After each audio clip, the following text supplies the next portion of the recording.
বলিউডের প্রেম, বিতর্ক আর কোটি কোটি টাকার হিসেব মানেই শিরোনামে জায়গা। আর সেই তালিকায় শীর্ষে আছেন ঋত্বিক রোশন ও সুজান খান। শুধুমাত্র বিচ্ছেদ নয়, বরং এটি বলিউডের সবচেয়ে ব্যয়বহুল ডিভোর্স।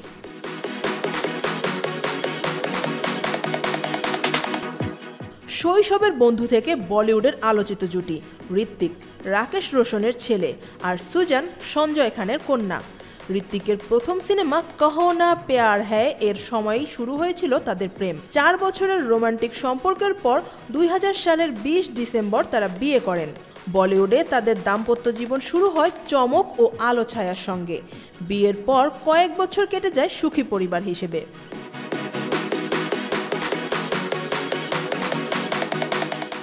দাম্পত্য জীবনে 2 সন্তান, রিতান ও রিদান। কিন্তু 2010 সালে কাইটস ছবির শুটিং চলাকালে শুরু হয় সম্পর্কের ফাটল। গুঞ্জন ছড়ায় যে 2 তারকার মধ্যে মতবিরোধ বাড়ছে। 2014 সালে আনুষ্ঠানিকভাবে শেষ হয় 14 বছরের দাম্পত্য জীবন। বিচ্ছেদ হলেও বন্ধুত্ব ভাঙেনি। 2 সন্তানকে কেন্দ্র করে তারা এখনও একসাথে সময় কাটান। সন্তানদের প্রতি দায়িত্বশীলতা এবং বন্ধুত্বপূর্ণ আচরণ নিয়ে বলিউডে তাদের উদাহরণ দৃষ্টান্ত হয়ে উঠেছে। বিচ্ছেদ বিষয়ক খবরটি আরও চমকপ্রদ। সুজান পান 380 কোটি রুপি, যা বাংলাদেশি টাকায় প্রায় 527 কোটি। বলা যায় এটি বলিউডের ইতিহাসে সবচেয়ে ব্যয়বহুল ডিভোর্স হিসেবে রেকর্ড গড়েছে।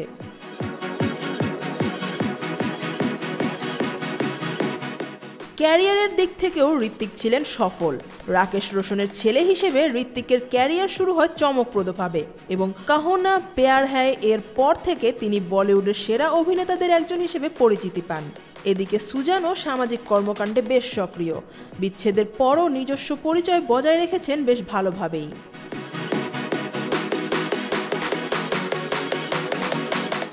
প্রেমের নতুন অধ্যায় শুরু। ঋত্বিক এখন অভিনেত্রী সাবা আজাদের সঙ্গে, আর সুজান আরসলান গনির সঙ্গে সম্পর্কে রয়েছেন। সব মিলিয়ে ঋত্বিক ও সুজানের গল্প আজও আলোচনার কেন্দ্রবিন্দুতে। প্রেমে যেমনটা শীর্ষে, ঠিক বিচ্ছেদেও রেকর্ডের শীর্ষে।